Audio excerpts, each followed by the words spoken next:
在换季的时候，我们常常会碰到这个，哎呀，不是这个感冒，你看我今天左边一个感冒，右边一个那个落枕的，那这些那这些浊气，其实呢会随着空气浊气，对，随着讲话，它就会进来飘进来。那所以赶快燕窝拿来吃一下，这个要消除浊气，对，不是吗？包括刚刚那是不是这样子？个您说的，我们在空气里面，我们可以不吃饭，那稍微饿一下，但是可不可以不呼吸呀？不可以。所以当你呼吸进来的时候，这个 PM2.5就进来了。对。那如果你的气管、你的黏膜非常的弱的时候，它就直接跑进来，对不对？那你就知道了。所以如果你常年式的那个气喘呐，或者是什么打喷嚏啦、过敏的时候，你这个部分就需要一个什么天然的保护罩嘛。在这种季节里面呢，或者是说这种空气里面，所以我们就要想个办法。所以燕窝呢，它基本上它就是一个比较我们一般说的比较天然的，那所以可以什么样滋阴养肺，然后呢可以补气养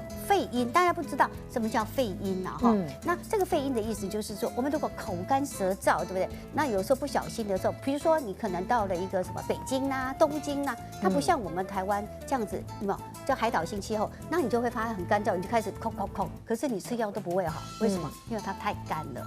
那你就要吃一点比较滋阴的食材，或者是我们说这个药食同源的药材。那这个部分就会让它什么？感觉这个肺呀，这个柔软度会怎么？还比较润燥的。是，所以这种肺阴是在这里。你就不能给它乱补哈，所以基本上有一些人口是在我们的这个什么化疗啦，或者是这个放疗啦，他们会因为你要把命保下来，你就让你的细胞要能够有强烈的一个什么，就是能够抵抗嘛。所以怎么样来保护，又可以把它滋阴，又可以养到这个我们细胞，这个基本上在这个肺啊、胃啊很重要。如果喜欢健康一念间的影片，请记得帮我们订阅、按赞哦，还要记得按小铃铛才会接收到最新通知哦。